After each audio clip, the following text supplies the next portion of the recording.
चलो very good evening. अपन आते हैं कलेक्शन ऑफ डेटा के रिवीजन में। थोड़ा सा स्पीड जाने वाला हूँ, किसी को अगर कोई चीज नहीं बनी तुरंत बीच में पूछते चलना। तो मैं ज्यूम करके चल रहा हूँ कि तुमने इसकी क्लासेस पहले से देखा है, थोड़ा बहुत रीड किया है। तो सबसे पहले देखते हैं what is collection of data. तो देखो, अगर मैं कोई स्टैटिस्टिकल इंक्वायरी कंडक्ट करना चाहता हूँ तो सबसे पहले मुझे क्या करना पड़ेगा, उस चीज से रिलेटेड डेटा कलेक्ट करना पड़ेगा। ठीक है, तो इस टॉपिक में हम यही पढ़ने वाले हैं कि हमने डेटा कहाँ से कलेक्ट किया, कैसे कलेक्ट किया। ठीक है, तो देखो सबसे पहले हमें यहाँ क्या दिया है, स्टैटिस्टिकल इंक्वायरी मींस मैं किसी चीज के बारे में कोई डिसीजन लेना चाहता हूँ, किसी चीज के बारे में कुछ इन्वेस्टिगेशन करना चाहता हूँ, तो उस इन्वेस्टिगेशन को कंप्लीट करने के लिए I need to collect some information. ठीक है, तो जो भी हमने इंफॉर्मेशन कलेक्ट की है विच can be expressed in numerical facts, उसको अपन क्या बोलेंगे, इंक्वायरी या। ठीक है, तो देखो यहाँ क्या दिया है, by statistical inquiry we mean an investigation on a topic by any agency wherein relevant quantitative information is collected। तो स्टैटिस्टिकल इंक्वायरी मतलब कोई पर्सन, जो पर्सन ये डेटा कलेक्ट करता है उसको अपन क्या बोलते हैं, इन्वेस्टिगेटर। ठीक है, उसको अपन क्या बोलते हैं, एजेंसी जो ये इंफॉर्मेशन कलेक्ट कर रहा है and which is in the form of quantitative form, मतलब जिसको हम नंबर्स में एक्सप्रेस कर सकते हैं। ठीक है, एंड ये जो इंफॉर्मेशन है ये हमें कोई डिसीजन लेने के लिए हेल्प करता है।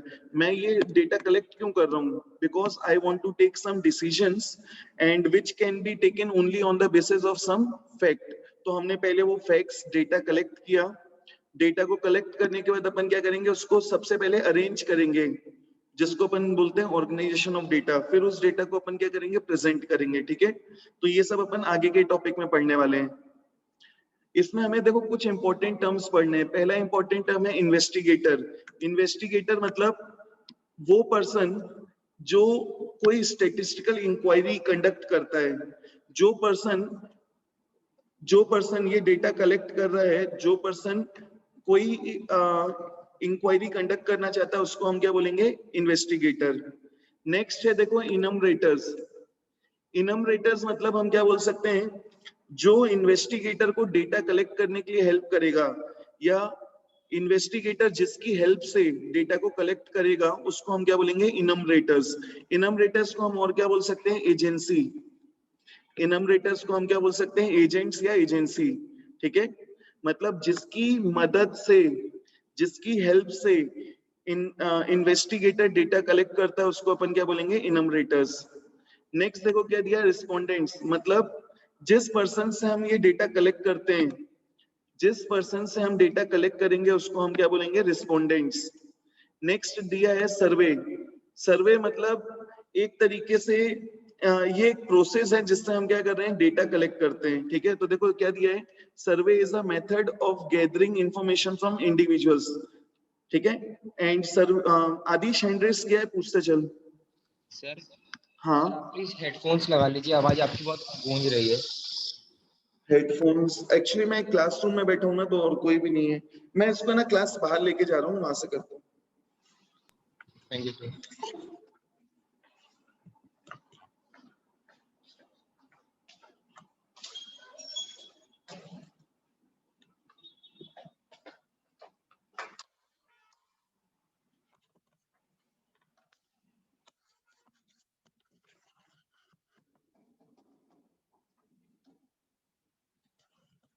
आई होप सो अभी वॉइस क्लियर है आदिश। सर अब एको तो अभी भी थोड़ा बहुत हो रहा है। अभी भी इको लग रहा है, पर मुझे नहीं लग रहा कि अभी इतना इको हो रहा होगा। Yes sir. चलो सर ध्यान आप दे। ठीक, हाँ, नहीं ठीक है सर। आप हेडफोन लगाऊंगा अभी तो भी वही चीज आना है, क्योंकि आ, आवाज तो वही आना है ना जो मैं बोल रहा हूँ। चलो ध्यान देना, यहाँ पे अपन ने क्या क्या टर्म्स देखा है। इन्वेस्टिगेटर इंपॉर्टेंट है, ध्यान रखना। जो पर्सन स्टैटिस्टिकल इंक्वायरी कंडक्ट करता है उसको हम क्या बोलेंगे, इन्वेस्टिगेटर। नेक्स्ट अपन ने क्या देखा, इनमरेटर्स। इन्वेस्टिगेटर जिसकी हेल्प से जो डेटा कलेक्ट करता है उस पर्सन को हम क्या बोलेंगे, इनमरेटर्स या एजेंट्स। ठीक है, नेक्स्ट अपन ने क्या देखा फिर, रिस्पोंडेंट्स मतलब जिस पर्सन से हम इंफॉर्मेशन कलेक्ट करते हैं जो हमें इंफॉर्मेशन कलेक्ट करने के लिए हेल्प करता है वो कौन है? इनमरेटर्स, ठीक है, जिससे मैं इंफॉर्मेशन कलेक्ट कर रहा हूँ। सपोज मुझे इंफॉर्मेशन चाहिए अबाउट शमन, तो शमन के बारे में मैं किससे पूछ रहा हूँ? आदिश से। तो आदिश कौन कहलाएगा? रिस्पोंडेंट्स। तो जिस पर्सन से हमने इंफॉर्मेशन कलेक्ट की उसको हम क्या बोलेंगे? रिस्पोंडेंट्स। एंड लास्ट एक और टर्म अपन ने क्या देखा? सर्वे। सर्वे मतलब एक तरीके से ये एक मेथड है जिसके थ्रू हम क्या करते हैं? डेटा कलेक्ट करते हैं फ्रॉम इंडिविजुअल्स, ठीक है। एंड सर्वे कंडक्ट करने का हमारा मोटिव क्या है? To collect the data. चलो आते हैं इसके बाद। देखो इसमें क्या दिया था? Sources of data. This is very important, ध्यान से सुनना। सोर्सेस ऑफ डेटा मतलब हमने ये डेटा कहां से कलेक्ट किया, तो वो क्या हो सकता है? इंटरनल सोर्स या एक्सटर्नल सोर्स। हमने जो भी डेटा कलेक्ट किया वो कहां से कलेक्ट किया, तो मतलब वो हो गया सोर्स।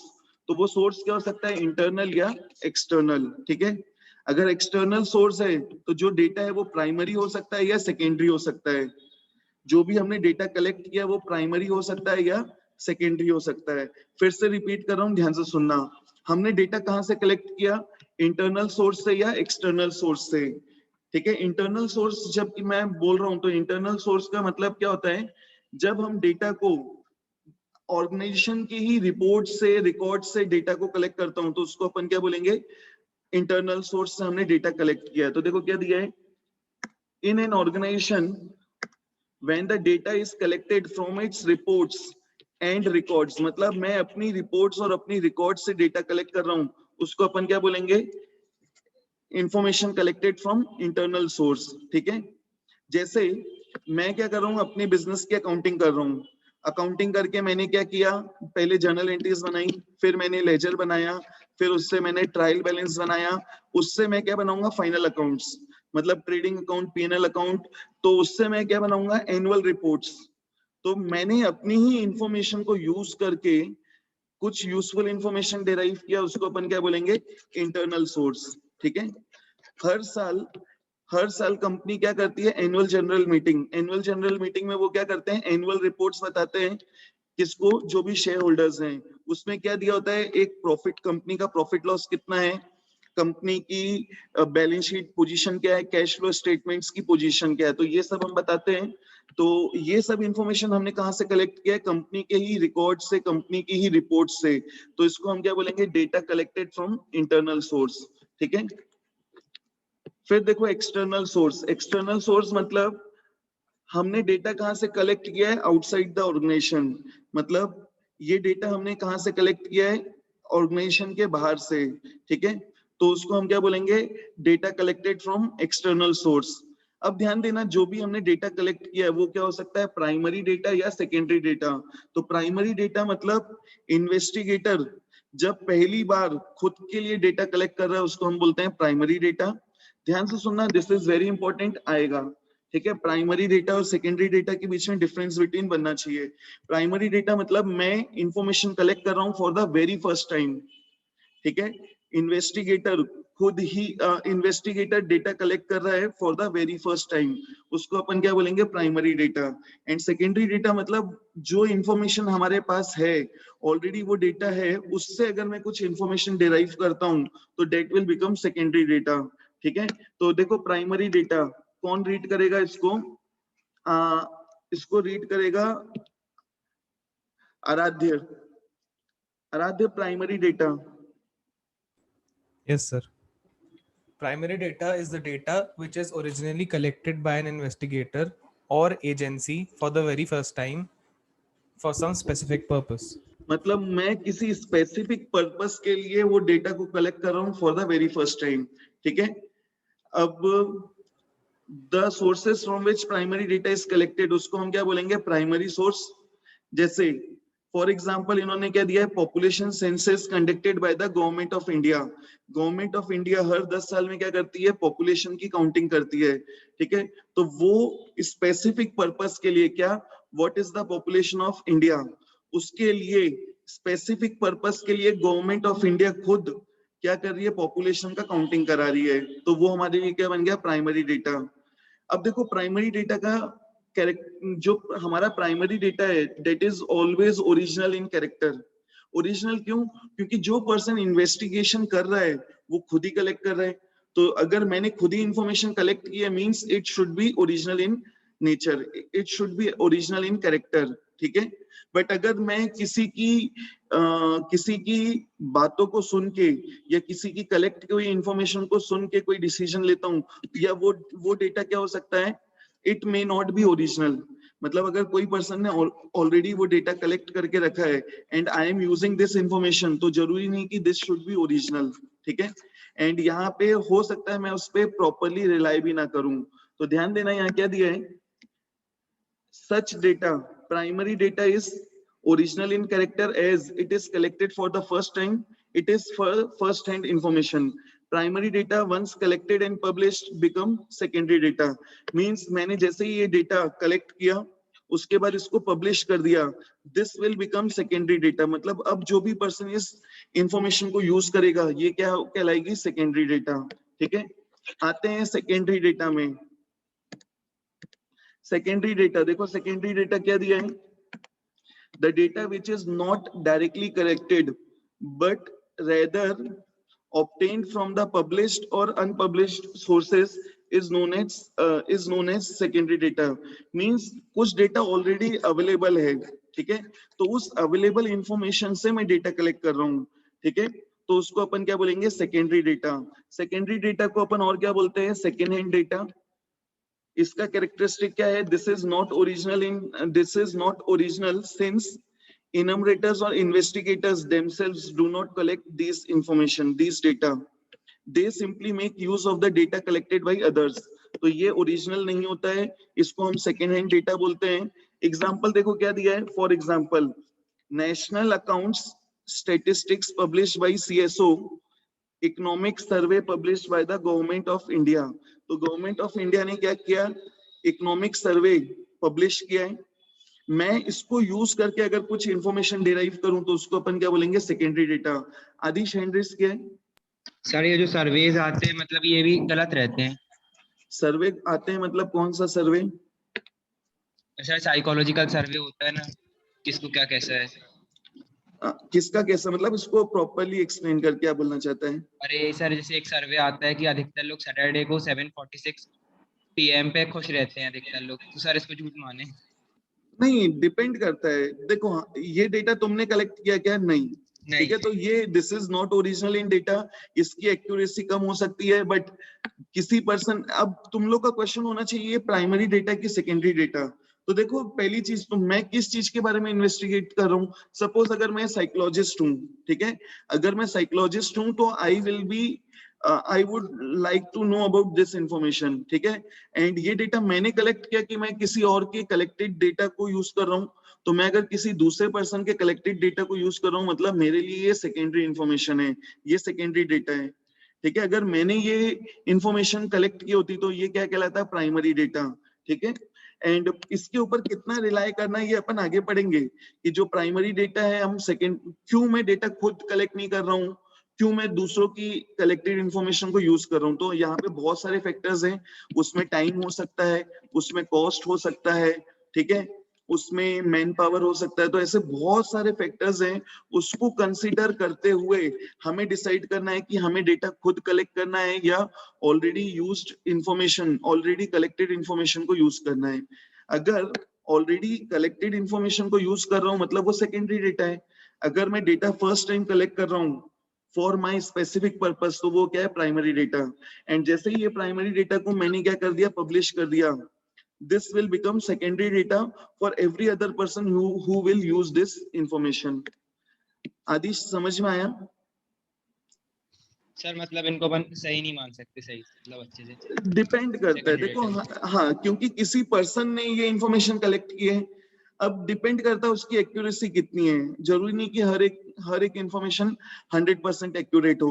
जिसने ये इंफॉर्मेशन कलेक्ट की होगी उसने 30-40 लोगों के ऊपर एक्सपेरिमेंट किया होगा एंड उसके बेसिस में अपनी इंफॉर्मेशन बनाई, ठीक है, एंड इसके ऊपर कितना रिलाय करना है ये it will change from person to person, situation to situation, ठीक है, तो ये अलग चीज है। हमने इस टॉपिक में क्या पढ़ना है कि हमने डेटा कहाँ से कलेक्ट किया, अभी हमने क्या पढ़ना है, सोर्सेस ऑफ डेटा। तो जो भी हमने डेटा कलेक्ट किया वो क्या हो सकता है, इंटरनल सोर्स, मतलब अपनी ही रिपोर्ट से, अपनी ही रिपोर्ट्स के बेसिस में ऑर्गेनाइजेशन के अंदर जो भी रिपोर्ट्स हैं, रिकॉर्ड्स हैं, उससे हमने इंफॉर्मेशन कलेक्ट किया, तो वो क्या बन जाएगा, इंटरनल सोर्सेज से। एंड अगर मैं बिजनेस के बाहर से इंफॉर्मेशन कलेक्ट कर रहा हूं तो एक्सटर्नल सोर्स। फिर हमने जो भी डेटा कलेक्ट किया वो क्या हो सकता है, प्राइमरी या सेकेंडरी डेटा। मतलब मैं first time, investigator first time खुद ही डेटा कलेक्ट कर रहा है तो primary data, already collected information को यूज कर रहा है तो सेकेंडरी डेटा। ठीक है, प्राइमरी डेटा ओरिजिनल होता है, secondary data it is not original in nature. ठीक है, एंड सेकेंडरी डेटा को अपन क्या बोलते हैं, सेकेंड हैंड इंफॉर्मेशन। ठीक है, चलो, difference between primary and secondary data, इसको रीड करना है, यशी रीड करेगी, primary and secondary data. First point, ये बहुत इंपॉर्टेंट है, ध्यान रखना। एमसीक्यूज में ऐसा आ सकता है कि on the basis of originality कोई चीज को एक्सप्लेन करना है या उससे रिलेटेड कोई क्वेश्चन बना दिया, तो हर चीज अच्छे से बननी चाहिए। Yeshi? Yes, sir. Originality, primary data. Primary data are original because they are collected by investigator himself. Secondary data are not original since investigator make use of the data collected by other agencies. Source. Primary data are collected by some agency or person by using the method of data collection. Secondary data are already collected and processed by some person or agency and is ready for use. देखो यहाँ पे क्या दिया है, secondary data source कहाँ से collect किया, ये ऑलरेडी अवेलेबल इंफॉर्मेशन है, मैं उसको यूज कर रहा हूँ। एंड प्राइमरी डेटा में क्या हो रहा है, एक इन्वेस्टिगेटर या एजेंसी उसको फर्स्ट टाइम कलेक्ट कर रहा है कोई भी एक मेथड से। कौन सी मेथड हम आगे पढ़ेंगे, आगे हमें बहुत सारी मेथड्स पढ़ना कि जो डेटा है मैं कैसे कलेक्ट कर सकता हूँ। ठीक है, नेक्स्ट देखो क्या दिया है, Yeshi? Time factor. It requires longer time for data collection. Secondary data requires less time. देखो क्यों, क्योंकि ये डेटा ऑलरेडी अवेलेबल है, मैं इजिली इसको गूगल कर सकता हूँ। ठीक है, तो इसमें टाइम कम लगेगा, बट यहाँ पे मुझे जाके डेटा कलेक्ट करना पड़ेगा, तो it will require more time. आगे देखो क्या दिया है, कॉस्ट फैक्टर। अब देखो जिस चीज में, ध्यान से सुनना, हर जगह ये काम आएगा, जिस चीज में टाइम ज्यादा लगेगा उसकी कॉस्ट ज्यादा होगी। ठीक है, जिस चीज में टाइम कम लगेगा उसकी कॉस्ट कम होगी। देखो क्या दिया है, Cost factor. The collection of primary data requires a considerable amount of money and personnel as a whole plan of investigation is initiated. The collection of data, secondary data is cheaper as it is taken from published or unpublished material. बन जाएगा।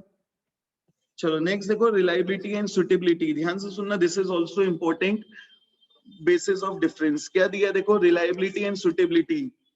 वेदांश मुझे ये बताना, Vedansh, primary data ज्यादा reliable होगा कि secondary data? Sir Vedansh, primary. क्यों primary?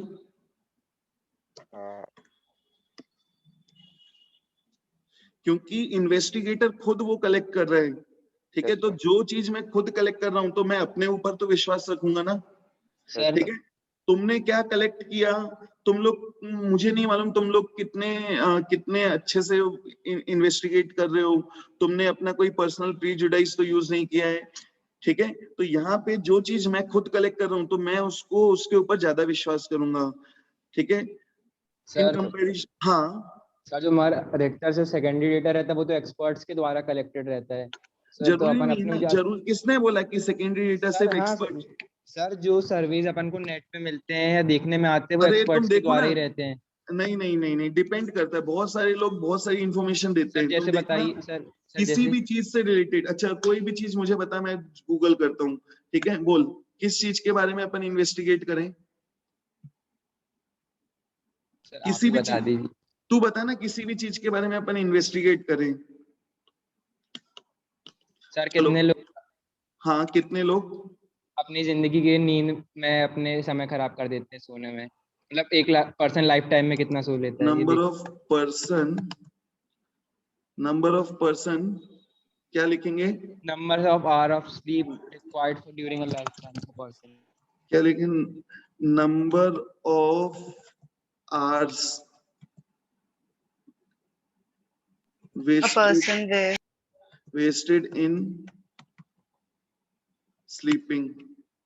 ठीक हो। अब देखो यहाँ पे अलग अलग लोगों ने अलग अलग तरीके से इंफॉर्मेशन कलेक्ट की है, इतने सारे सोर्स हैं। सर सबने अपने सर सबने अलग अलग चीजें लिखी है।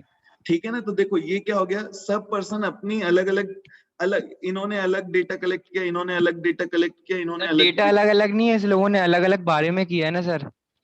देखो एक ही चीज से रिलेटेड बहुत सारे लोग क्या कर रहे हैं, अपनी अपनी उन्होंने जो डेटा कलेक्ट किया उसके बारे में उसके वो चीज तुमको बता रहे हैं। ठीक है, तो तुम किसके ऊपर रिलाई करोगे, तो तुम क्या करोगे, यहाँ पे तुमने भी उसके बारे में कुछ इन्वेस्टिगेट किया होगा, तुमने भी कुछ डेटा कलेक्ट किया होगा, तो तुम उस वो चीज ज्यादा रिलायबल होगी।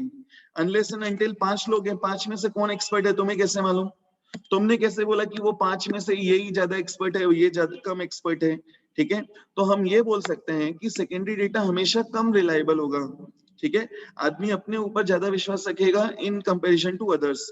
अगर किसी ने कोई डेटा कलेक्ट किया है, अगर तू आज मुझे बोलेगा शमन नहीं आया है, शमन घूमने गया है, ठीक है, शमन आज किसी के साथ घूमने गया है, ठीक है, तो मैं ये अगर मैं खुद इन्वेस्टिगेट करूं कि हाँ मैंने किसी को भेजा, देखो जाके शमन कहाँ है, फिर मैंने अगर अपनी आंखों से देखा, तो मैं ज्यादा रिलाई करूंगा इंस्टेड ऑफ इंफॉर्मेशन। इंफॉर्मेशन। अलग बात हो गई, अपन तो सर्वे की बात कर रहे हैं ना, सर्वे ये तो भी बहुत सर्वे सारे ना, लोगों में रहता है, देखो सर्वे पे जो तो ये चीज भी हो सकता कॉमन में है। आती। देखो सर्वे में इन्वेस्टिगेशन मतलब क्या है, मैं कोई चीज के बारे में इंफॉर्मेशन कलेक्ट कर रहा हूं, तो मैंने यहाँ पे क्या बोला कि I am collecting information about शमन, तो आज शमन एब्सेंट है, तो मैं खुद डेटा जाके मैंने किसी को भेजा अपने ऑफिस से और उससे पूछा कि वो जाके देखो शमन कहाँ है, घर में है कि नहीं है, पढ़ रहा है कि नहीं पढ़ रहा है, क्या कर रहा है। ठीक है, वो गया, उसने जाके मुझे बताया, एंड अभी तूने मुझे बता दिया वो तो पिक्चर गया, घूमने गया किसी के साथ। ठीक है, तो मैं किस पे ज्यादा विश्वास करूं, तो ये डिपेंड करता है। तो जो मुझे इंफॉर्मेशन तुझसे मिली दिस इज सेकेंडरी डेटा, जो मैंने कलेक्ट किया वो प्राइमरी डेटा। अब बोल सर आप सर्वे की डेफिनेशन दिखाइए ना। सर्वे की डेफिनेशन में देखो क्या दिखा है अपन ने, सर्वे मीन्स, अब मैंने क्या बताया था कि हम किसी तरीके से डेटा कलेक्ट कर रहे हैं। सर्वे का definition, survey is a method of gathering information from individuals, एक मेथड है, अलग अलग मतलब। हाँ इंडिविजुअल्स का इंडिविजुअल कर दिया आपने तो सर, इधर क्या चीज, इंडिविजुअल्स से जो इंफॉर्मेशन गैदर होती है उसे सर्वे कहते हैं, तो यहाँ तो हाँ सिर्फ पर्टिकुलर एक पर्सन था। अरे ठीक है, तो 1 से करूं, 10 से करूं, 100 से करूं, जरूरी नहीं है ना। जो मुझे इंफॉर्मेशन कलेक्ट करनी है वो 1 से भी हो सकती है, 100 से भी हो सकती है, 10 से भी हो सकती है, 1000 से भी हो सकती है। इसके ऊपर आगे अपन पढ़ेंगे, यूनिवर्स मतलब। सर एक चीज और बस पूछना था। हाँ सर जब इलेक्शन के बाद अपन इलेक्शन के समय एक आदमी से थोड़ी पूछते कि तुमने किसको वोट दिया, अपन तो बहुत सारे लोगों से पूछते हैं। डिपेंड करता है ना, मुझे डेटा क्या कलेक्ट करना है, इन्वेस्टिगेटर किस चीज के ऊपर इन्वेस्टिगेशन कर रहा है इसके ऊपर डिपेंड करता है। ठीक है, वो किस चीज के ऊपर इंफॉर्मेशन, वो अपना डिसीजन किस चीज के लिए लेना चाहता है, तो उसको क्या डेटा कलेक्ट करना है, वो डेटा कहाँ से कलेक्ट कर सकता है, एंड जो भी डेटा उसने कलेक्ट किया उसमें अपन क्या देख रहे हैं कि हमारा कॉस्ट कितना है, हमें कितनी एक्यूरेसी चाहिए, हमें कितना मैन पावर लगेगा, हमें कितना टाइम लगेगा, इन सब चीजों को ध्यान रखते हुए मैं ये चूज करूंगा कि डेटा कैसा कलेक्ट करना है, प्राइमरी या सेकेंडरी, एंड फिर मैं डेटा कहाँ से कलेक्ट करूं। ठीक है, आगे हम बहुत सारी मेथड्स देखेंगे कि हम जो डेटा है हम कैसे कलेक्ट कर सकते हैं। चलो अपन आगे बढ़ते हैं, इसको छोड़ते हैं। चलो नेक्स्ट देखो क्या दिया है, अपन ने क्या देखा, time factor, cost factor, reliability and suitability. तो प्राइमरी डेटा को हम क्या बोल सकते हैं, it is more reliable and it is suitable to inquiries as investigator himself collects it. आगे देखो सेकेंडरी डेटा में हम क्या बोलेंगे, इट इज लेस रिलायबल, ठीक है, and less suitable as someone else has collected the data which may not serve the purpose. ठीक है, तो reliability is very important point. Precautions, ध्यान रखना अगर दूसरों की इंफॉर्मेशन को यूज कर रहे हो तो हमें इसमें ज्यादा केयरफुल रहना पड़ेगा, तो we should be more careful while using secondary data. तो secondary data should be used with great care and caution. There is no great need for precaution while using primary data. ठीक है, फिर देखो organisational factor. Organisation factor में देखो क्या दिया है, मतलब डेटा कलेक्ट करने के लिए हमें स्टाफ कैसा लगेगा। तो अगर सेकेंडरी डेटा है तो इसके लिए हमें अपना, जरूरी नहीं कि हमें अपना अलग से ऑफिस एंड एम्प्लॉइज को एंगेज करने की जरूरत पड़ेगी। क्यों, क्योंकि ये डेटा तो कोई और पर्सन कलेक्ट कर रहा है, एंड हम तो उस इंफॉर्मेशन को यूज कर रहे हैं, तो there is no need for organisational setup in case of secondary data. But अगर प्राइमरी डेटा है तो मुझे इसके लिए क्या लगेगा, कुछ एम्प्लॉइज लगेंगे, एजेंट्स लगेंगे, इनमरेटर्स लगेंगे जो मेरे बिहाफ में ये डेटा कलेक्ट करेगा, ठीक है। तो यहाँ पे there is a need to collection of primary data requires elaborate organisational setup, ठीक है। तो ये डिफरेंस बिटवीन याद कर ही लेना, ठीक है। इसमें अगर किसी को ऐसा लगता है कोई पॉइंट वापस एक्सप्लेन करना है तो मुझे बता दो, एंड ये तुमको याद करना है, ठीक है। एमसीक्यूज कैसा भी आ सकता है, देखो एमसीक्यूज क्या है, जब टीचर बनाने बैठता है या तो वो लोग तो वैसे कॉपी पेस्ट करेंगे, कहीं ना कहीं से ये जो डेटा है उसको यूज करेंगे।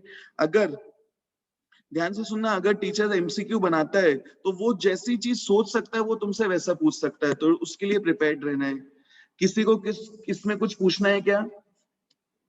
Originality, source of data, time factor, cost factor, reliability, precaution, organisational sector, सबको बन जाएगा ये? सर वो रिलायबिलिटी वाला फैक्टर तो सर अपने हाँ। अपने ऊपर है ना, कौन रिलायबल किसको मान रहा है, इसमें अपन बुकिश कैसे जा सकते हैं? सिंपली देखो, सिंपल लॉजिक लगाना, जिसने अगर किसी दूसरे पर्सन ने डेटा कलेक्ट किया है it will not be more reliable. अगर मैंने जो चीज कलेक्ट की है तो मैं उसके ऊपर ज्यादा विश्वास करूंगा। अगर कोई चीज नेट पे लिखी है, नेट पे लिखी हुई चीज हमेशा काम नहीं आती, ठीक है। इवन न्यूज़पेपर में भी लिखा है तो न्यूज़पेपर में नीचे ना कुछ कंडीशंस लिखी होती है, कुछ बना रहता है कि ये डेटा हमने कहीं और से कलेक्ट किया है, ठीक है। तो उसके ऊपर हर कोई रिलाई नहीं कर सकता कि न्यूज़पेपर में लिखा तो यही चीज होगी, जरूरी नहीं है, ठीक है। चलो देखो आगे क्या दिया है, the basic difference between primary and secondary data is of degree. Degree मतलब कितना एक्यूरेट है, डिग्री ऑफ एक्यूरेसी। तो देखो यहाँ क्या दिया है, data collected by one will be primary but the same data used by another will make it secondary। मतलब कोई डेटा मैंने कलेक्ट किया, मैं यूज कर रहा हूं तो मेरे लिए वो प्राइमरी डेटा, इसी इंफॉर्मेशन को कोई और यूज करेगा तो वो क्या बन जाएगा, सेकेंडरी डेटा। एग्जांपल में देखो क्या दिया, data collected by ministry of human resource with regard to birth rate in the country is primary data, however if the same data used by us becomes secondary data, means तुम लोग को कोई school में project मिला, India की population के बारे में कुछ इंफॉर्मेशन कलेक्ट करनी है, तो तुम किसकी इंफॉर्मेशन यूज कर रहे हो, data collected by ministry of human resource, तो वो तुम्हारे लिए वो इंफॉर्मेशन क्या है, सेकेंडरी डेटा, एंड जिसने ये डेटा कलेक्ट किया वो क्या है, प्राइमरी डेटा, ठीक है। चलो अपन आगे बढ़ते हैं, मेथड्स ऑफ कलेक्टिंग डेटा, ये इंपॉर्टेंट है, जिसमें भी एग्जाम में तुमको क्वेश्चन ही आने वाला है, ठीक है। क्वेश्चन भी आने वाला है, फिर भी मैं तुमको सबके बारे में बता देता हूँ। तुम लोग ने वीडियोस देखा है तो थोड़ा थोड़ा आइडिया होगा, तो मैं डायरेक्टली पहले तुमसे पूछ लूं इसका मतलब क्या है, फिर मैं जल्दी जल्दी बता देता हूँ। डायरेक्ट पर्सनल इन्वेस्टिगेशन कौन बताएगा? डायरेक्ट पर्सनल इन्वेस्टिगेशन, चल यशी जल्दी बता क्या होता है डायरेक्ट पर्सनल इन्वेस्टिगेशन में। सर जिसमें इन्वेस्टिगेटर खुद पर्सनली जाके इन्वेस्टिगेशन कलेक्ट करता है, मतलब डायरेक्ट सामने वाले पर्सन से बात करता है, ठीक है। देखो इसने क्या बोला है, जब इन्वेस्टिगेटर खुद जाके जो रिस्पोंडेंट्स हैं उससे डेटा कलेक्ट करता है तो उसको हम क्या बोलते हैं, डायरेक्ट पर्सनल इन्वेस्टिगेशन, ठीक है। इन्वेस्टिगेटर खुद जाके डायरेक्ट रिस्पोंडेंट से डेटा कलेक्ट कर रहा है तो उसको हम क्या बोलेंगे, डायरेक्ट पर्सनल इन्वेस्टिगेशन, ठीक है। तो इसके कुछ मेरिट्स भी होंगे, कुछ डीमेरिट्स भी होंगे, तो वो अभी अपन आगे देखेंगे। तो यहाँ पे देखो ये मेथड मैं कब यूज करूंगा, जब हमें एक्यूरेट इंफॉर्मेशन चाहिए, ठीक है, जिसके ऊपर हम ज्यादा रिलाई कर सकते हैं, ठीक है। एंड यहाँ पे अगर जिस चीज के बारे में मैं इंफॉर्मेशन कलेक्ट कर रहा हूँ उसको हमें सीक्रेसी मेंटेन करना है तो we will use direct personal investigation, ठीक है।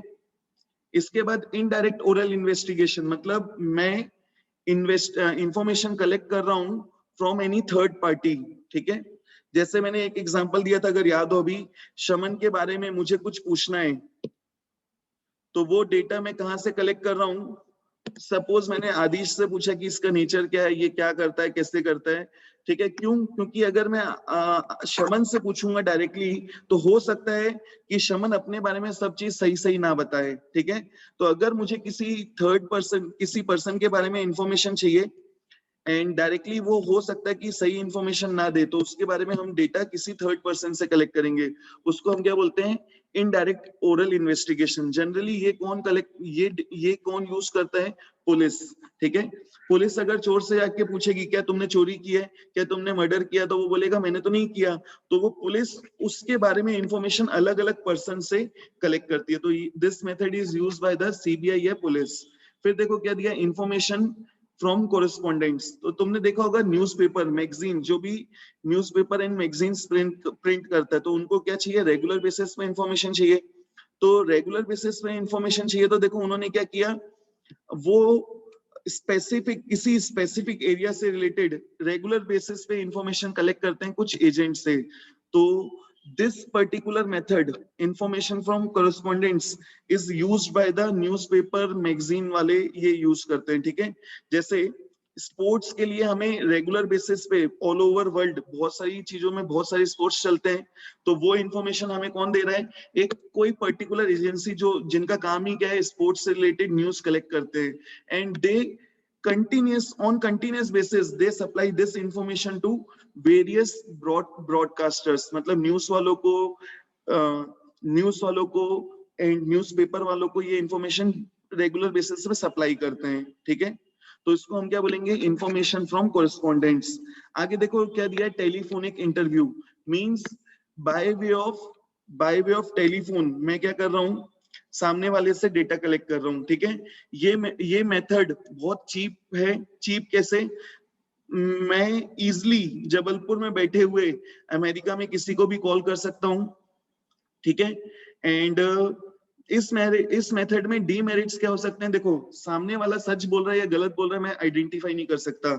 जैसे मैं तुमको फोन करके बोल रहा हूँ कि तुम लोग आज क्लास क्यों नहीं आए, तुम लोग बिल्कुल सही हो और बोलोगे सर मेरी आज तबीयत खराब है, मेरा सर दुख रहा है, आज मैं क्या बोलूंगा, ठीक है। तो मैं तुम लोग का जो आई कांटेक्ट नहीं हो रहा है, तो यहाँ पे मैं आइडेंटिफाई नहीं कर पाऊंगा कि तुम लोग सच बोल रहे हो या गलत बोल रहे हो, ठीक है। एंड टेलीफोन इंटरव्यू का मेरिट क्या हो सकता है कि हम इजिली बहुत कम टाइम में बहुत कम कॉस्ट में भी हम डेटा कलेक्ट कर सकते हैं, ठीक है। जहां पे भी टेलीफोन का कनेक्टिविटी है वहां से हम डेटा इजिली कनेक्ट कर सकते हैं। डीमेरिट क्या है, जहां पे टेलीफोन का कनेक्टिविटी नहीं है तो वहां से हम डेटा कलेक्ट नहीं कर सकते हैं, ठीक है। एंड नेक्स्ट ये दो मेथड्स हैं, ये बहुत इंपॉर्टेंट है, ये समझ लो तुम लोग को इसके ऊपर ही क्वेश्चन आना चाहिए। तुमने देखा होगा जब भी तुम कोई मॉल में जाते हो, जब भी तुम कोई मॉल में गए या कहीं पे भी जाते हो, तो लोग तुम लोग को क्या करते हैं, एक है ना कुछ ऐसे ही क्वेश्चन पेपर टाइप का, कुछ पेम्पलेट टाइप का इंफॉर्मेशन देते हैं, जिसमें तुम्हें क्या बोलते हैं कि इसको भरो, तुम्हें क्या मिल सकता है, लकी ड्रॉ। तो तुम क्या करते हो, उसमें अपना नाम लिख देते हो, अपना मोबाइल नंबर लिख के आ जाते हो, ठीक है। एंड उसमें कुछ क्वेश्चंस लिखे होते हैं छोटे छोटे से कि तुम क्या प्रोडक्ट यूज करते हो, किस कंपनी का इंफॉर्मेशन यूज करते हो, तुम्हारी फैमिली इनकम कितनी है, ऐसी बहुत सारी इंफॉर्मेशन हो सकती है। एंड उसमें तुम लोग को उन्होंने क्या दे दिया, एक लालच दे दिया कि ये कूपन फिल करो, इसमें लकी ड्रॉ होगा, आपको प्राइज मिल सकता है। तो तुमने क्या किया, इनाम के लालच में ये इंफॉर्मेशन उनको दे दी, एंड उनको जो डेटा कलेक्ट करना था वो डेटा उन्होंने कलेक्ट कर लिया। तो इसको हम बोलते हैं data collected from meld questionnaire, ठीक है। आगे हम इसके बारे में, हाँ सर इनाम आता है कभी फिर? क्या चीज? अरे सर वो लकी ड्रॉ में ड्रॉ निकलता है कभी? देखो ये अलग अलग चीज है, कौन करा रहा है, कौन कहाँ पे हो रहा है, ये इसके ऊपर डिपेंड करता है, ठीक है। देखो मुझे डेटा कलेक्ट करना है, तो मैंने तुम लोग को क्या बोला, मैंने तुम लोग को कुछ फॉर्म्स दे दिए, एंड तुम लोग क्या करो, उस फॉर्म में मुझे जो इन्फॉर्मेशन चाहिए, सपोज मैं एक नया बिजनेस स्टार्ट करना चाहता हूँ, ठीक है। सपोज मैं गारमेंट का बिजनेस स्टार्ट करना चाहता हूँ, तो मैं एक क्वेश्चनियर मतलब एक लिस्ट ऑफ क्वेश्चन बनाऊंगा, जिसमें मैं अपने जो भी प्रोडक्ट में लॉन्च करना चाहता हूँ उससे रिलेटेड कुछ क्वेश्चंस होंगे, लोग उसको आंसर करेंगे, एंड मैंने यहाँ पे उनका इंफॉर्मेशन, उनका नंबर कलेक्ट करने के लिए जगह दे दी, और उनको बोल दिया कि आप इसको फिल करके दो, मैं आपको लकी ड्रॉ में आपको प्राइज दे सकता हूँ। जरूरी नहीं कि हम लकी ड्रॉ के थ्रू करें, ठीक है, जनरली लकी ड्रॉ के थ्रू होता है, ठीक है। तो हमने क्या किया, अपना लिस्ट ऑफ क्वेश्चंस प्रिपेयर किया, सामने वाले को वो लिस्ट दी, सामने वाला उस लिस्ट में अपने आंसर्स रिकॉर्ड करेगा, एंड वो इंफॉर्मेशन हमें वापस प्रोवाइड कर देगा। तो ये होता है data collected from questionnaire. Questionnaire क्या है अभी अपन आगे देखेंगे। तो फॉर अ टाइम बिंग ये मान लो क्वेश्चनियर मतलब क्या होता है, एक लिस्ट ऑफ क्वेश्चंस, हमने क्या किया, एक लिस्ट बनाई क्वेश्चंस की, that I want to collect from the respondents, ठीक है।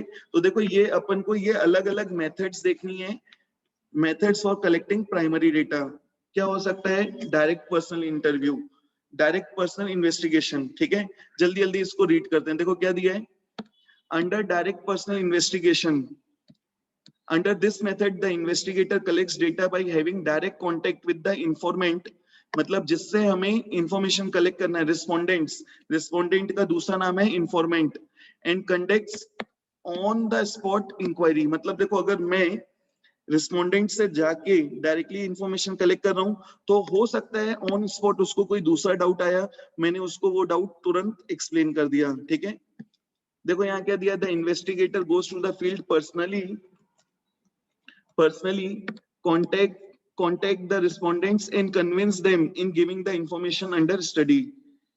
The investigator or interviewer has the opportunity of explaining the study and answering any question, any query of the respondents. मतलब जो investigator है, interviewer है, उसके पास देखो कितना क्या उसके पास क्या अपॉर्चुनिटी है, वो डेटा क्यों कलेक्ट कर रहा है उसको इजिली एक्सप्लेन कर सकता है, एंड अगर रिस्पोंडेंट्स को कोई भी क्वेरी है तो वो ऑन द स्पॉट उस क्वेरी को सॉल्व कर सकता है। ठीक है, the interviewer can request the respondent to expand on answers that are particularly important. इसका मतलब कई बार हो सकता है उसने कोई इंफॉर्मेशन दी बट मैं चाहता हूं कि वो उस इंफॉर्मेशन को और इलेबोरेट करे, तो हम उससे तुरंत पूछ सकते हैं। ठीक है, एंड इसमें देखो क्या है, visual reactions of the respondents can provide supplementary information। means जब मैं उससे डेटा कलेक्ट कर रहा हूँ तो because of the visual reactions मैं ये पता कर सकता हूँ वो सच बोल रहा है या गलत। अब तुम बोलोगे जरूरी तो ना कि हर कोई ये देख के बता सकता है सच बोल रहा है गलत, बट कई बार विजुअल रिएक्शन से हमें पता चल जाता है सामने वाला कितना कॉन्फिडेंटली कोई चीज बोल रहा है, तो वो सही हो सकती है या गलत। ठीक है, फिर देखो ये मेथड कहाँ पे यूज की जानी चाहिए, ध्यान से सुनना, this is important. Suitability of this method, जब हमें डिटेल्ड इंफॉर्मेशन कलेक्ट करनी हो, तो जब हमें कोई चीज के बारे में डिटेल में इंफॉर्मेशन कलेक्ट करनी हो, we can go with direct personal investigation. देखो सेकेंड पॉइंट क्या दिया है, when area of investigation is limited, मतलब जहां से मुझे ये डेटा कलेक्ट करनी है, ऐसा नहीं है कि पूरे इंडिया से डेटा कलेक्ट करना है। तो अगर पूरे इंडिया से डेटा कलेक्ट करना है तो मैं पूरे इंडिया में घूमते घूमते मुझे कई साल लग जाएंगे। ठीक है, तो यहाँ पे जहां पे area of investigation is very limited, suppose मुझे जो डेटा कलेक्ट करना है वो 4-5 लोगों से कलेक्ट करना है, एंड वो सब कहाँ रहते हैं, वो सब कहाँ रहते हैं, से जबलपुर में। ऐसा भी हो सकता है कि कुछ लोग कहाँ रहते हैं, जबलपुर में, कुछ लोग कहाँ रहते हैं, एमपी में, एमपी के बाहर, और कुछ इंडिया के बाहर। तो वहां पे ये हो सकता है कि मुझे डेटा कलेक्ट करने में बहुत टाइम लग सकता है, तो area of investigation should be limited in this method. ठीक है, दिस इज इंपॉर्टेंट पॉइंट।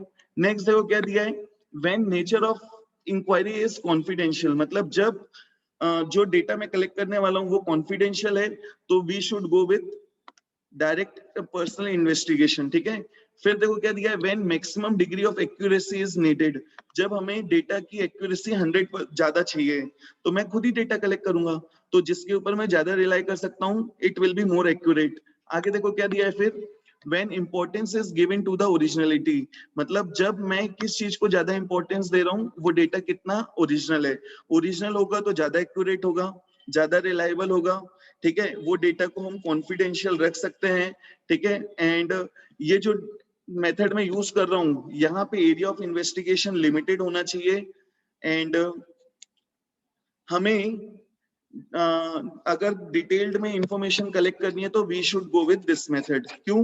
क्योंकि कई बार क्या होता है ऑन द स्पॉट हमें एक नया क्वेश्चन आ गया तो मैं इजिली उसको पूछ सकता हूँ, पुट अप कर सकता हूँ। आज देखते हैं इसका मेरिट। मेरिट में देखो सबसे पहले क्या दिया है, ओरिजिनलिटी। तो डायरेक्ट पर्सनल इन्वेस्टिगेशन से जो डेटा कलेक्ट किया it is always original in nature. ठीक है, अगर ओरिजिनल है तो मतलब it will be more reliable and more accurate. This method facilitates collection of authentic and reliable information. The first-hand information obtained by the investigator himself is bound to be more reliable and accurate. Flexibility हमने देखा था कि अगर जो respondent है उसको कोई नया क्वेश्चन आया तो वो इजिली पुट अप कर सकता है, ठीक है। अगर हमको लगता है कि रिस्पोंडेंट्स ने जो आंसर दिया है उस पे हमें क्या चाहिए और एक्सप्लेनेशन चाहिए, तो मैं उससे तुरंत पूछ सकता हूँ। मुझे कोई नया क्वेश्चन आ गया तो मैं तुरंत उसको पुट अप कर सकता हूँ। तो we can say that this method is more flexible. तो देखो क्या दिया है, this method is fairly elastic as investigator can vary the nature of question and seek different kind of information according to the need of situation. Next देखो क्या दिया है, uniformity. अगर मैं खुद ही डेटा कलेक्ट कर रहा हूँ तो मैंने अपना एक पर्टिकुलर पैटर्न बनाया होगा, ठीक है। तो we can say that it provides uniformity in collection of data, ठीक है। बट तुम बोलोगे यहाँ पे बीच बीच में कोई क्वेश्चन नया आया, तो जब भी कोई बीच में नया क्वेश्चन आएगा तो मैं जिससे भी इंफॉर्मेशन कलेक्ट करूंगा एक पर्टिकुलर पैटर्न में करूंगा। मतलब पहले मैं किसी से नाम पूछूंगा, फिर किसी से उनकी एज पूछूंगा, फिर इनकम पूछूंगा, या एक पर्टिकुलर सीक्वेंस में ही डेटा पूछूंगा, ठीक है। एंड अगर मैं खुद ही डेटा कलेक्ट कर रहा हूँ तो जब भी मैं डेटा कलेक्ट कर रहा हूँ तो उसको कलेक्ट करने का एक पर्टिकुलर पैटर्न ही होगा। बट अगर अलग अलग लोग डेटा कलेक्ट करते हैं तो हो सकता है हर एक पर्सन का डेटा कलेक्ट करने का तरीका अलग हो सकता है। तो इस मेथड में इन्वेस्टिगेटर खुद ही डेटा कलेक्ट कर रहे हैं तो there will be uniformity in collection of data, ठीक है। फिर अदर इंफॉर्मेशन मतलब वाइल कलेक्टिंग इंफॉर्मेशन मुझे ऐसा लग रहा है कुछ और चीजें हमें पूछनी चाहिए, तो वो इजिली हम रिस्पोंडेंट से पूछ सकते हैं। Some additional information may also get collected along with the regular information, which may prove to be helpful in future investigation. Next देखो दिया इकोनॉमिकल। ध्यान देना, इसको मैं मेरिट में भी बोल सकता हूँ और डीमेरिट में भी बोल सकता हूँ। एरिया ऑफ इन्वेस्टिगेशन अगर वाइड है, ठीक है, तो ज्यादा टाइम लगेगा मतलब it is more costlier. But अगर area of investigation is limited, suppose मुझे क्या करना था, एक कोचिंग के बारे में डिसीजन लेना है, ठीक है, एंड उसके बारे में मुझे जो इन्फॉर्मेशन लेना है वो 10 लोगों से लेना है। तो और वो 10 लोग पूरे कहाँ रहते हैं, जबलपुर में ही रहते हैं, एक पर्टिकुलर एरिया में ही रहते हैं, ठीक है। तो area of investigation is very very narrow, तो यहाँ पे मुझे कम टाइम लगेगा, कम कॉस्ट लगेगा, तो वहां पे मैं बोल सकता हूँ इट इज इकोनॉमिकल। बट सोच के देखो, अगर area of investigation is very wide तो वहां पे ज्यादा टाइम लगेगा, it will be more costlier. तो जहां पे भी वर्ड यूज होगा इकोनॉमिकल मतलब it is related with cost. तो देखो क्या दिया है, this method of collecting data is economical in case the field of investigation is limited. अगर एरिया ऑफ इन्वेस्टिगेशन लिमिटेड है तो this method will be more economical, ठीक है। नेक्स्ट देखो क्या दिया है, suitable for all types of question, ठीक है। This method allow use of all questions, open-ended question can also be used, and by ambiguity means, ambiguity का मतलब क्या होता है, मतलब कुछ कॉम्प्लेक्स क्वेश्चंस, ठीक है, वो भी हम इजिली क्या कर सकते हैं, पूछ सकते हैं। तो देखो क्या दिया, this method allows use of all questions, open ended questions can also be used and any ambiguity in the question can be clarified by the investigation. मतलब अगर क्वेश्चन में कोई कंफ्यूजन है किसको, रिस्पोंडेंट को, तो वो इन्वेस्टिगेटर रिस्पोंडेंट को इजिली एक्सप्लेन कर सकता है उसको, ठीक है। अब देखो डीमेरिट्स में क्या होगा, पहला not suitable for wide area, मतलब if area of investigation is very wide, this method is not suitable. This method is expensive and time consuming. कब एरिया ऑफ इन्वेस्टिगेशन अगर वाइड है तो ज्यादा टाइम लगेगा, ज्यादा मैन पावर लगेगा, it will be more expensive. फिर देखो क्या दिया है, पर्सनल प्रीजुडाइस। देखो जहां ध्यान से सुनना, दिस इज वेरी इंपॉर्टेंट, सब लोग ध्यान देना। पर्सनल प्रीजुडाइस का मतलब क्या होता है, पर्सनल प्रीजुडाइस का मतलब होता है ओपिनियन ऑफ एनी पर्सन, ठीक है। तो यहाँ पे पर्सनल प्रीजुडाइस मतलब बायसनेस भी बोल सकते हैं, ठीक है। तो द बायस और prejudice of the investigator can affect the accuracy of the data to large extent. मतलब ध्यान से सुनो, मैंने तुमसे कोई डेटा कलेक्ट किया, मैंने रिस्पोंडेंट से कोई डेटा कलेक्ट किया, बट मैं उसको अपने तरीके से इंटरप्रेट कर रहा हूँ, मैं उसको अपने तरीके से ही इंटरप्रेट कर रहा हूं। तो हो सकता है I am interpreting any information from my point of view, कि मेरे पॉइंट ऑफ व्यू से ये चीज ऐसी ही होनी चाहिए, ठीक है। तो वहां पे there is a possibility there is a possibility of influencing respondent, ठीक है। तो यहाँ पे हो सकता है, यहाँ पे देखो क्या हो सकता है, there can be a bias और prejudice of a investigator can affect the accuracy of data to large extent. There is a possibility of influencing respondents. मतलब अगर जो इन्वेस्टिगेटर है वो हर चीज को अपने पॉइंट ऑफ व्यू से क्या करता है, अपने पॉइंट ऑफ व्यू से सोचता है, मतलब he is bias, he is prejudice, he is using his own opinion, तो वहां पे वो हो सकता है रिस्पोंडेंट को डिविएट कर दे या इसको इन्फ्लुएंस करे, ठीक है। चलो अब देखो, अगर मैं direct personal investigation method use कर रहा हूं तो हमें क्या प्रिकॉशंस लेना चाहिए। तो पहला क्या दिया है, देखो, investigator should be well versed with the statistical techniques and should have good temperament. ध्यान से सुनना, अगर मैं डायरेक्ट पर्सनल इन्वेस्टिगेशन यूज करता हूं तो मैं जिस चीज के बारे में इन्वेस्टिगेट कर रहा हूं वो चीज के बारे में मुझे पूरा इंफॉर्मेशन मालूम होना चाहिए, ठीक है। along with statistical techniques, जिस चीज के बारे में मैं इंफॉर्मेशन कलेक्ट कर रहा हूँ उस चीज के बारे में मुझे पूरा नॉलेज होना चाहिए एंड मेरा जो टेम्परामेंट होना चाहिए वो भी बहुत सही होना चाहिए। क्यों, ध्यान से सुनना। सपोज तुमने किसी से क्वेश्चन पूछा, उसने आंसर नहीं किया, तुमने एक लापटा लगा दिया, तो क्या होगा इससे, सामने वाला तुमको क्या आंसर देगा, बिल्कुल भी नहीं, ठीक है। तो you should be of very good temperament, ठीक है। तो अगर सामने वाला आंसर नहीं दे रहा है तो कई बार क्या होता है, हम बार बार उससे पूछ रहे हैं, वो नहीं दे रहा आंसर, हमने गाली दे दी, हमने उसको पीट दिया, तो उस केस में वो उसके बाद आंसर देने वाला भी नहीं है, ठीक है। तो अगर हमारा टेम्परामेंट सही है एंड तुम उसको इन्फ्लुएंस कर पा रहे हो तो हो सकता है वो तुमको प्रॉपरली अच्छे से रिस्पॉन्ड करे। आगे देखो क्या दिया है, सेकंड, जो भी इन्वेस्टिगेटर है he should be familiar with the culture. तुमने देखा होगा इस चीज का बहुत इम्पैक्ट पड़ता है। अगर कोई एक गुजराती दूसरे गुजराती से बात कर रहा है तो वो गुजराती में बात करेगा, तो अगर मुझे मालूम है सामने वाला पर्सन गुजराती है तो मैं अगर उससे गुजराती में बात करूंगा तो वो ज्यादा अच्छे से रिस्पॉन्ड करेगा इन कंपैरिजन टू अगर मैं उससे हिंदी या इंग्लिश में बात करूं तो वी शुड मतलब investigator should be familiar with the culture, tradition and language of the concerned area. Means sir ये तो पर्सन टू पर्सन डिपेंड करता है ना सर। हाँ, ये पर्सन टू पर्सन, तो मैं यही बोल रहा हूँ ना, अगर मैं ये मेथड यूज कर रहा हूँ तो हमें क्या चीजों का ध्यान रखना चाहिए। तो जो इन्वेस्टिगेटर है, देखो, ही शुड बी स्किल्ड, ठीक है, उसका टेम्परामेंट सही होना चाहिए, he should be knowing about the किस एरिया में वो है, वहां पे कौन सी लैंग्वेज चलती है, वहां का कल्चर क्या है, वहां के लोगों का ट्रेडिशन क्या है, ठीक है। तो ये सब डिपेंड करता है इन्वेस्टिगेटर के ऊपर। फिर देखो क्या दिया है, एक और चीज, इन्वेस्टिगेटर डायरेक्टली क्या करना चाहिए, he should ask straight questions जो भी वो पूछ रहा है वो सिंपल होना चाहिए, अनएम्बिगियस मतलब कंफ्यूजिंग क्वेश्चंस नहीं होना चाहिए, ठीक है। एंड आगे देखो क्या दिया है, no personal bias should be used by the investigator. तो बस एक यही पॉइंट है, जहां जहां भी नो बायस होगा ना, तो नो बायस मतलब हम कैसे एक्सप्लेन करें। नो बायस मतलब क्या होता है कि जो इन्वेस्टिगेटर है हर चीज को अपने पॉइंट ऑफ व्यू से ही सोच रहा है, हर चीज को अपने पॉइंट ऑफ व्यू से ही लेके चल रहा है, ठीक है। तो हम कई बार ये भी बोल सकते हैं वो सही भी है वो गलत भी है, ठीक है। तो हम यही बोलेंगे कि अगर हर चीज को इन्वेस्टिगेटर अपने पॉइंट ऑफ व्यू से सोचता है तो हो सकता है रिस्पोंडेंट से जो हमें रिस्पॉन्स मिला, आंसर मिला है, हम उसको डिविएट कर दें, ठीक है। तो ध्यान देना, अगर मैं ये मेथड यूज कर रहा हूं तो इसमें इंपॉर्टेंट क्या है, जो इन्वेस्टिगेटर है he should be well versed, ठीक है, he should be knowing everything about what for what he is collecting the information.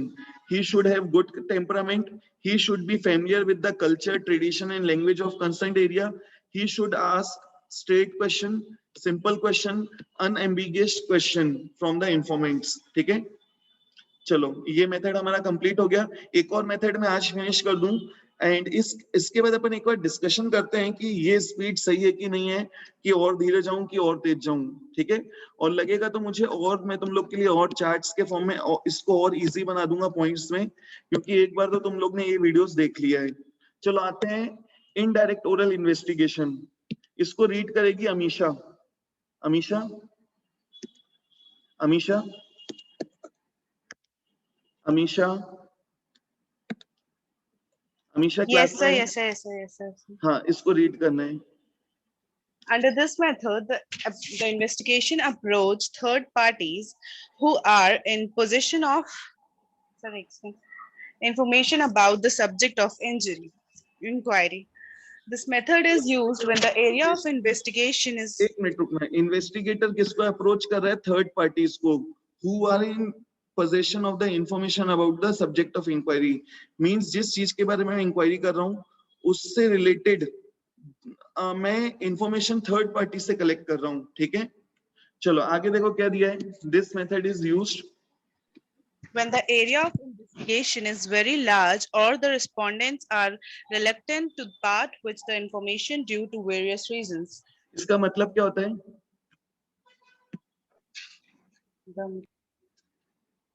Area of investigation very large, ठीक है?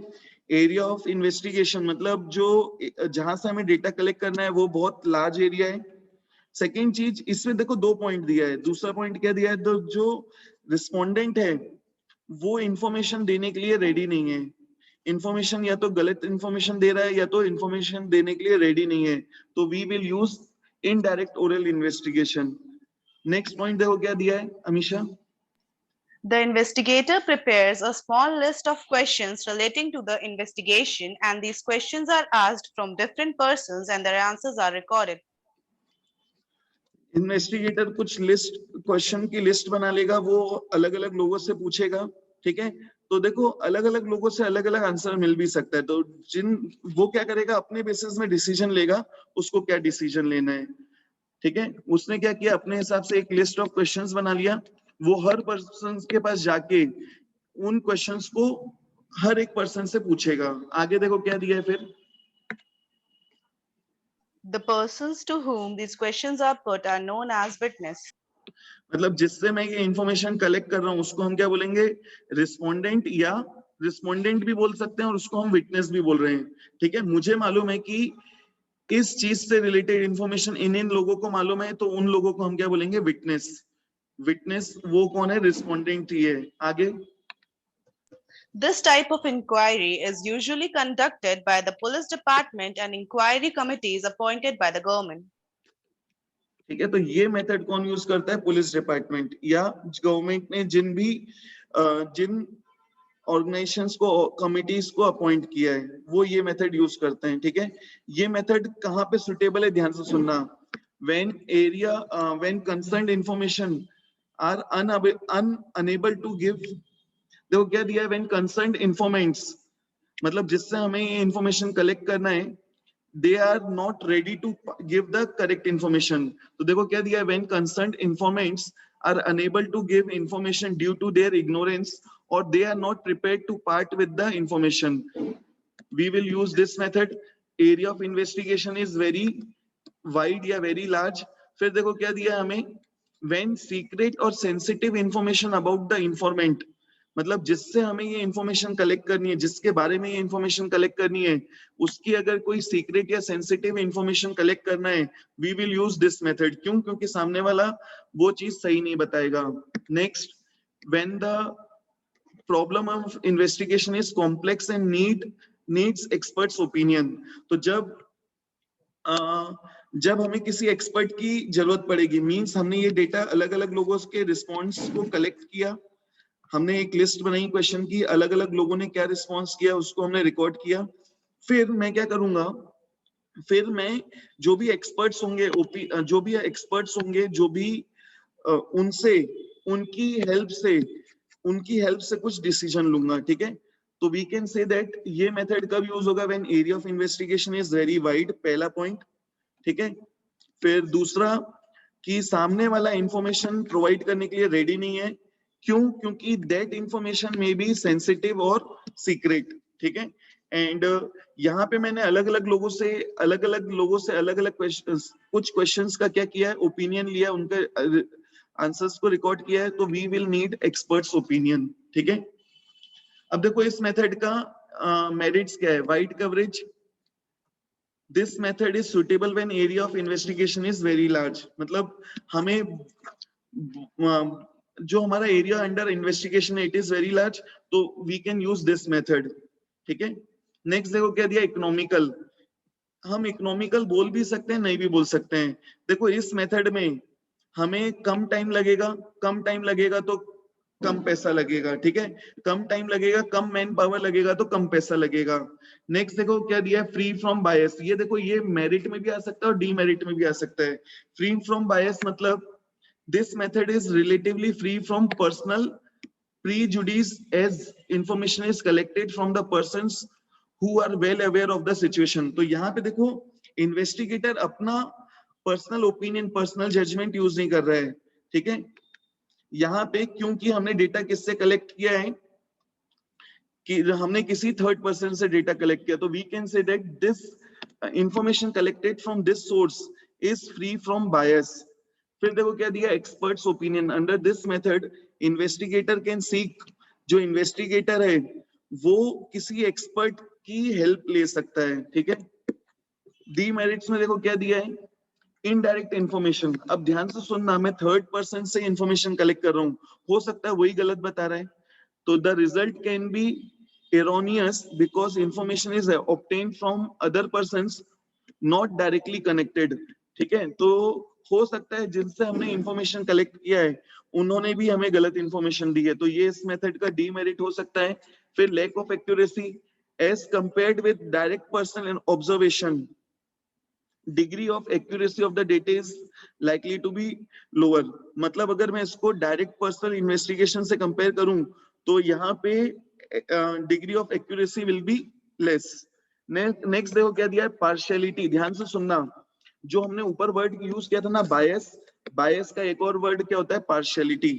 मतलब जो यहाँ पे देखो मैंने क्या बोला था, ऊपर में उन्होंने मेरिट में क्या लिख दिया, इन्वेस्टिगेटर अपना personal opinion, personal prejudice use नहीं कर रहा है, बट जो विटनेस है वो हर चीज को अपने पॉइंट ऑफ व्यू से एक्सप्लेन कर रहा होगा कि मेरे पॉइंट ऑफ व्यू से, मैंने पूछा मर्डर किसने किया तो वो अपना अपना बता रहा है कि मेरे पॉइंट ऑफ व्यू से इसने नहीं, इसने मर्डर किया होगा, ठीक है। तो यहाँ पे ये हो सकता है कि witness is using his personal opinion, personal judgement, personal prejudice. तो यहाँ पे क्या हो सकता है, the person providing the information may be prejudiced और बायस्ड, मतलब जो इंफॉर्मेशन दे रहा है वो बायस्ड हो सकता है। फिर देखो क्या दिया है, फिर दिया lack of interest of the informants, मतलब जिससे मैं ये इंफॉर्मेशन कलेक्ट कर रहा हूँ उसका उस चीज में शायद इंटरेस्ट ना हो, ठीक है। जिससे मैं ये डेटा कलेक्ट कर रहा हूँ शायद वो हमें ये इंफॉर्मेशन प्रोवाइड करने के लिए रेडी ना हो, ठीक है। फिर देखो क्या दिया, lack of uniformity. The information collected from different persons may not be homogeneous. Homogeneous मतलब सेम एंड कंपेरेबल। मैंने अलग अलग डेटा, अलग अलग लोगों से डेटा कलेक्ट किया है, इवन दो देखो मैंने यहाँ बताया था, मैंने अपनी क्या किया, एक लिस्ट बना लिया एंड मैं हर पर्सन से उस लिस्ट से अकॉर्डिंगली क्वेश्चंस पूछ रहा हूँ। बट यहाँ पे ये हो सकता है कि हर पर्सन से जो हमें इंफॉर्मेशन मिली वो सेम नहीं मिली है एंड उसको हम इजिली कंपेयर भी नहीं कर सकते हैं, ठीक है। इसीलिए हमें यहाँ पे एक्सपर्ट की जरूरत पड़ती है, ठीक है। तुमने देखा होगा वो सीबीआई में वो तुमने दया वाला एंड जो भी है उन लोग की टीम कैसे काम करती है उसके बारे में तुमको आइडिया होगा। वो बहुत लोगों से डेटा कलेक्ट करते हैं, ठीक है। फिर टीम मीटिंग बैठती है, फिर अकॉर्डिंगली उन लोग कुछ ना कुछ डिसीजन लेते हैं, ठीक है। इस मेथड को यूज करते समय देखो हमें क्या करना चाहिए, जिससे हम ये इंफॉर्मेशन कलेक्ट कर रहे हैं, मतलब witness number of witness should be fairly large. मतलब ऐसा नहीं होना चाहिए कि मैंने सिर्फ एक पर्सन के बारे में इंफॉर्मेशन ले लिया। यहाँ पे number of witnesses should be fairly large. मतलब अगर मेरे को किसी पर्सन के बारे में इंफॉर्मेशन चाहिए तो एटलीस्ट कम से कम 4-5 लोगों से पूछो, ठीक है। फिर 4-5 लोगों में से देखो उनके क्या रिस्पॉन्स हैं, उसके बेसिस में वी विल डिसाइड कि ये कितना सही है, कितना गलत हो सकता है। नेक्स्ट देखो क्या दिया है, only those witness should be selected who possesses sufficient knowledge about the proposed investigation। मतलब हमें उन witnesses को select करना चाहिए जिसके बारे में इसके बारे में इंफॉर्मेशन होगी, ठीक है। तो ये भी एक पॉइंट ऐसा डिस्कशन वाला हो सकता है कि हमें कैसे मालूम कि किसको इसके बारे में सफिशिएंट नॉलेज होगी, ठीक है। तो यहाँ पे क्या दिया है, number of witnesses should be fairly large. हमें उन विटनेसेस को सिलेक्ट करना चाहिए जिसके बारे में इस चीज से रिलेटेड सफिशिएंट नॉलेज होगा। The investigator should neither this believe nor completely believe the information provided by the witnesses, मतलब जो भी विटनेस ने हमें इंफॉर्मेशन प्रोवाइड की है उसको हमें ब्लाइंडली बिलीव नहीं करना है, ठीक है। मतलब ना तो उसको कंप्लीटली बिलीव करना है और ना ही उसको ऐसा मानना है कि ये गलती होगा, ठीक है। फिर देखो क्या दिया है, effort should be made to make cross check system to ascertain the accuracy, मतलब इन्वेस्टिगेटर को अपने एंड से कुछ एफर्ट्स लेना चाहिए कि जो भी इंफॉर्मेशन मिल रही है मैं उसको क्रॉस चेक कर सकूं, ठीक है। फिर it must be ensured that investigators are not subjective in their approach and witness are not prejudicial in favor or against particular point of view, मतलब देखो यहाँ क्या दिया है, जो इंटरव्यूअर है, जो इन्वेस्टिगेटर है, he should be not subjective in their approach, subjective मतलब सब्जेक्टिव मतलब उस यहाँ पे क्या बोल सकते हैं, कोई बताएगा? हमें क्या ध्यान रखना चाहिए, जो इंटरव्यूअर है वो अपनी अप्रोच में सब्जेक्टिव नहीं होना चाहिए, कोई बताएगा इसका मतलब क्या होना चाहिए? कोई बताएगा?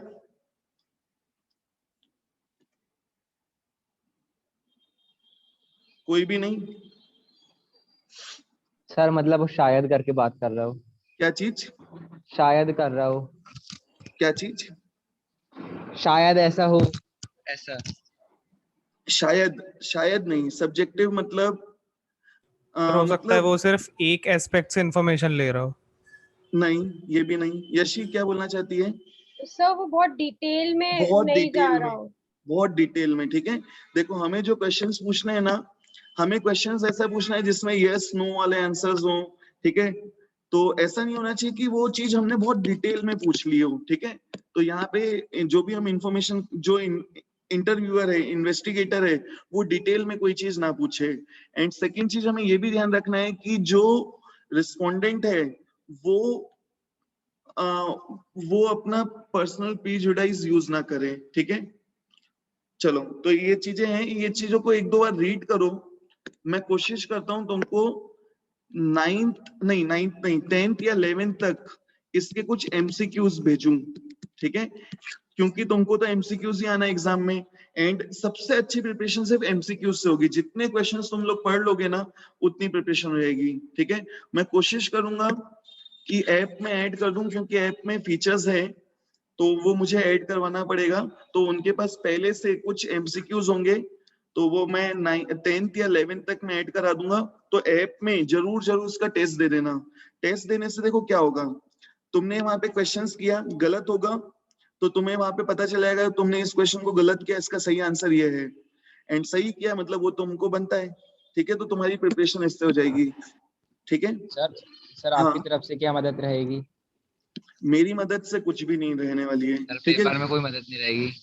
वो देखो तुम लोग को मेरी जरूरत ही नहीं पड़ेगी, जब तुम लोग एग्जाम देने बैठोगे तो 1 साल तो ऑलरेडी दिया है, सब ग्रुप बना के ही पेपर देते हो, ठीक है। अरे सर तो भी अब कई बार डिपेंड होता है कि करता है, किसी देखो से नहीं बनता। डिपेंड करता है, देखो तुम लोग डिपेंड करता है तुम लोग को चीटिंग लाके फर्स्ट आके अच्छा लगता है या बिना चीटिंग लाए एक सेटिस्फेक्शन के लिए पढ़ो। तुमने ये टॉपिक पढ़ा ना? नहीं सर, चीटिंग करके फर्स्ट आने में भी अच्छा लगता है। वो तुम लोग का पर्सनल व्यू, ठीक है। तो जिसको जैसा करना है देख लेना, कि जैसे अगर कोई सेटिस्फाइड है कि मैं 70 या 75% लाके भी बिना चीटिंग के 70-75% लाके भी मैं खुश हूँ। एंड कोई लोग चीटिंग करके भी 90% ले आए और वो उनको खुशी नहीं मिलती है टॉप करने के बाद भी, कहीं ना कहीं मन में वो चल जाता है कि अरे हमने चीटिंग तो की है। सर तुम लोग जानो, सर, ठीक है। बाकी लोग जिसको अभी लीव करना है वो लीव कर सकते हो, तुम लोग डिस्कस करो। एंड है ना, मुझे ना इसको ना व्हाट्सएप में बताना कि आज की क्लास की स्पीड एंड इसको अपन को क्या करना है, क्योंकि क्या है कि मुझे ऐसा लग रहा है कि स्पीड कम है या ज्यादा है, मुझे भी नहीं समझ में आया। एंड एक तरीके से ये अपना आज का एक्सपेरिमेंट ही था, क्योंकि ये चीज के लिए मैंने तुमको वीडियोस देखने बोला है, ठीक है। तो अपना ओपिनियन जरूर देना इसमें। तो मैं कल की क्लास से, क्योंकि अभी अपनी क्लास डेली होने वाली है एंड टाइमिंग वही रहने वाला है 4:10 to 5:30, तो मैं कोशिश करूंगा कि तुम लोग की चीजें भी एग्जाम्स के पॉइंट ऑफ व्यू से भी कवर हो जाए एंड चीजें समझ में भी आ जाए, ठीक है। जिसको जाना है वो जा सकते हो।